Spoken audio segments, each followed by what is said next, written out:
여러분, 명절이 되면 상품권 많이 받으시죠? 설 명절에도 그렇고요. 추석 명절에도 그렇고요. 그리고 이 명절이 끝나고 나면요, 상품권이 거래가 됩니다.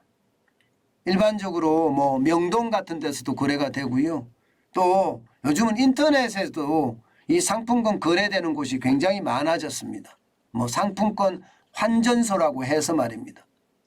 그런데 이 상품권 가격이 말입니다. 명절이 끝나고 나니까 뚝 떨어지고 있어요. 일반적으로 명절이 끝나고 나면 떨어지는 것은 뭐 당연합니다. 그런데 그 떨어지는 폭이 설날보다가 많이 떨어진다는 사실입니다. 여러분 이거 한번 보세요. 현대백화점 상품권 할인율이 3.93%입니다. 이 말은 여러분 상품권을 갖고 오는 사람들이 굉장히 많다는 이야기예요. 공급이 많다는 거예요. 시장 안에. 사는 사람은 그대로인데 상품권을 팔겠다는 사람은 많아지면 어떻게 된다는 뜻입니까? 결국 말입니다. 상품권의 할인율이 더 커질 수밖에 없는 게 현실이잖아요. 그죠? 이게 작은 단서이긴 하지만요. 결국 말입니다. 소비가 위축될 가능성이 있다. 이렇게 읽혀지는 지표이기 때문입니다. 제가 작은 단서라고 해서 그냥 무시하고 넘어가는 것이 아니라 그 시장이, 그 작은 단서가 시장에 어떻게 영향을 미칠 거고 영향을 미쳤을 때 이게 앞으로 더 큰 파장은 뭐가 나는지 반드시 봐야 되거든요. 0.39%라는 숫자는요. 지난 설 때에 비하면요. 0.2%포인트 정도 하락한 거예요. 쉽게 말하면 설 때는 3.91%였는데 추석 때는 3.93%로 0.2%포인트가량 컸다. 이렇게 이야기할 수 있는 겁니다. 0.2%포인트를 가지고 뭐 침체니 또 백화점에 무슨 일이 일어났느니 이렇게까지 표현할 필요가 있느냐 이렇게 이야기하시는 분도 계실 거예요. 그런데요. 이게 0.2%포인트라는 것도 적지 않은 숫자입니다. 시장의 변화를 만들어내기에는 충분한 숫자란 뜻이에요. 왜냐하면 상품권이 현대백화점만 나오는 게 아니기 때문입니다. 여러분 보세요. 현대백화점은 그 어느 때보다 상품권 할인율이 굉장히 높아졌죠. 굉장히 높아졌죠. 지금 지난 3월에는요. 상품권이 3.49%였는데 3.93%로 늘어났습니다.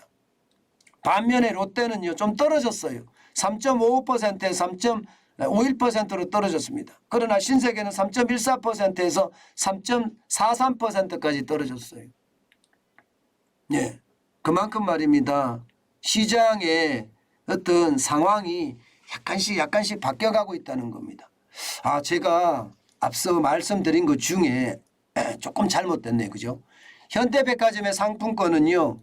3.91%에서 3.93%로 늘어난 것이 아니고 지금 설날 뒤를 보면 3.49%에서 3.93%로 늘어난 거네요. 굉장히 많이 늘어났네요. 그죠?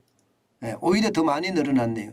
이게 결국 평균이 그렇네요. 설날에 비해 평균 시세 하락폭이 0.2%포인트가 떨어졌다. 이렇게 이야기하네요. 이게 제가 잘못된 설명이었습니다. 그렇지만 분명한 것은요. 현대백화점의 상품권이든 신세계백화점의 상품권이든 상품권 할인율이 더 높아졌다는 사실. 이것은 결국 말입니다. 팔고자 하는 사람들이 많다는 이야기. 팔고자 하는 사람들이 많다는 이야기는 소비가 더 위축될 가능성이 높다는 이야기. 이렇게 된다는 것 분명히 우리는 이해하시면 될 것 같습니다. 사실 말입니다. 사실 소매 판매는 8월에 굉장히 많이 늘어났어요. 지금 뭐 역대 최대라고 이야기할 만큼 4.3%나 늘어났습니다. 그동안 2022년에 들어와서 말입니다. 1월부터 시작해서 뭐 구정명절이 있었던 설명절에도 이게 소매 판매가 줄어들었고요.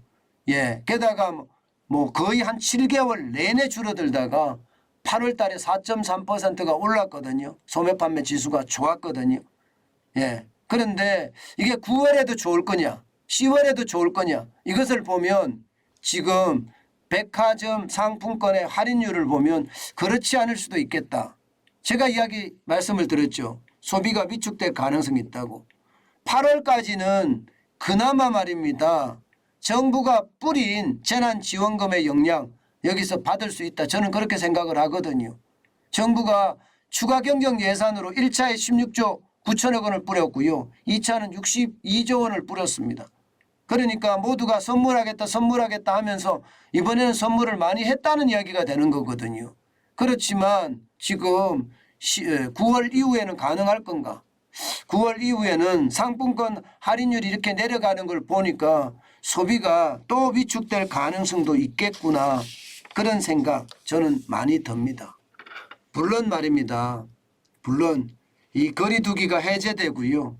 또 외부에서 마스크를 벗기 시작하면서 실질적으로 실물 경제에서 소비는 늘어나는 거 사실입니다. 예, 늘어나는 거 사실입니다. 만약에 이 와중에 말입니다. 이 소비가 늘어나는 게 늘어나지 않고 다시 줄어든다고 하면 이거는 굉장히 충격이 될 겁니다. 왜냐하면 거리두기 해제도 다 했고 마스크도 실외까지 다 풀었는데 이게 소매 판매가 또 줄어들면 안 그래도 지금 수출이 계속 적자인데 이게 소매 판매까지 줄어들어서 우리 경제의 침체를 더 가속화시킬 수 있다는 것 우리는 한 번쯤 기억을 해야 되지 않을까 싶습니다. 게다가 제가 굳이 상품권 할인율을 가지고 말씀을 드리는 이유는요. 그런 지금 단서가 계속 나오고 있다. 그런 차원에서 말씀드리는 겁니다. 소비가 침체가 되면 경기가 침체되는 것 당연하거든요. 아직까지 말입니다. 경기가 활활 타오르겠다 하는 지표는 그렇게 많이 나오는 것은 아니에요. 그렇기 때문에 여러분 지금은 현금을 쌓아가는 게 그 어느 때보다 중요하다. 그 말씀 다시 한번 드립니다.